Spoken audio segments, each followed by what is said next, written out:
Alright, let's just go straight to the point here. First and foremost, I need to point this thing out.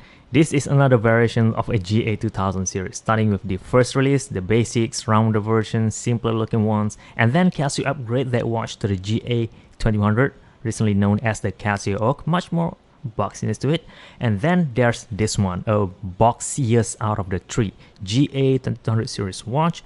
And this I believe to be more of a fashion watch, just like the rest actually, but this is much more fashion forward rather than functional, to the point that they sacrificed the metal buckle to plastic now. Why? So that they could add colors to this, like the Marvel version, which came in all white. So I guess that's the only reason. Other than that, there's no need to go with plastic. Second point I need to bring out, again, for fashion wear, they designed this watch to look as rugged as that, and that's why they have to sacrifice the visibility aspect for this specific colorway, at least in all black version. Though, if you aren't a fan of this, which I'm sure a lot of you guys are going to be because it is so hard to see, the Casio also released a positive display options, but they call those GMA-S2200, which I add over here. You could go to Buyee Japan, compare them all you like, link in the description box, sign up to them totally for free. They are sponsored for this video. That's where I buy mine, and I would like you guys to get the positive display version instead, because they both works the exact same way, except that one is much more smaller, lighter in weight, but there's a catch: the color is limited to, feminine colorway.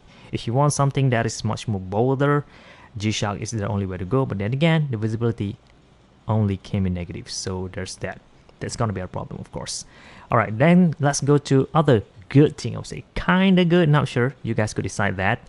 The band for this watch, I believe, would be the best out of all three. 2000, 2200, this is 2200. The size of the lug, going through the size of this lug, I believe the lug size for this watch actually goes, the lug size for this watch actually goes to 24 millimeters. I've never seen any entry-level Gshock watch with this size.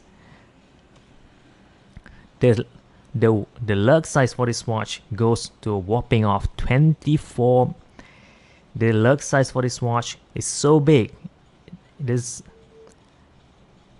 And that is the lug size, which goes for 24 millimeters. I've never seen an entry-level Gshock with this size, which means you could buy a lot of third-party strap in the market and just swap them in here, and that would probably change the game a little bit in comparison to, say, a Casio, which feature a 16mm lug, making it hard to customize, at least not as easily, or the GA-2000 for example. This one is pretty cool, so that's a plus side to that. Aside from that, they did mention the fact that the design motif come from automotive, no pun intended, says a break this design for this mode indicator, so that's explain the circular finishing around that. I get that, looks pretty cool, but if I were to extrapolate that even further, I think the hand over here kind of looked like a crankshaft, and the way that it was hold on into a circular thingy, that could be a crank pulley as well. That's just me speculating, just my opinion. And then the framing for that digital display, the one that is hard to see, it looks to me like a AC vent of some sort, or perhaps some cup holder in a car. I don't know, I'm just saying. Aside from that, back to the problem that this model have. Aside from that visibility and the plastic buckle, this watch didn't have any luminescence on all of those indices. But then again, I believe at this price point, right, GA-2000, even the Casio didn't have those. Even the GM-2200 metal Casio didn't have any lume as well, so I guess that is pretty much acceptable by now. You have to only rely on the hands. Tiny lume on there, which is not as bright either. There's LED light. There's an LED light button at the front, which is great. You could gloss it. It will gloss that digital display. Also, some portions of that analog parts not as evenly due to the fact how everything was so big and that it blocked the light path. But then again, like I already said, this is for fashion forward mostly, not so much for functional. They built it to look like this. So in order to look like this, they have to sacrifice some other aspect, in this case the visibility. If you want something simpler, get other Gshock. They make like thousands of Gshock on the market, so this is just another version to add in the market to choose from. Okay, mode wise, I think you should already know by now. It works exactly the same like any GA-2000, except the design is different. I'll show you guys how it works here. Back to the good point now.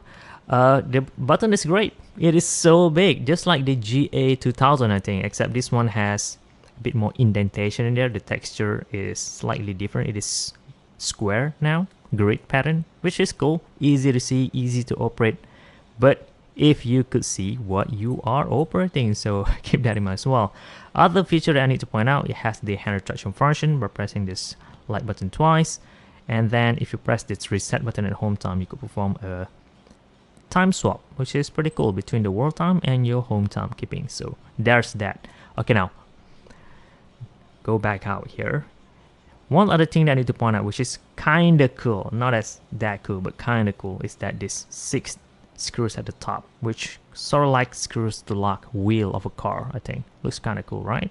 And we're normally not gonna get metal pieces on a Gshock at this price point. In this case, 100 bucks only. Mine 13,000 Japanese yen, but that was last year. You could pick this up using Buyee Japan today. 70-80 bucks only. They are pretty cheap.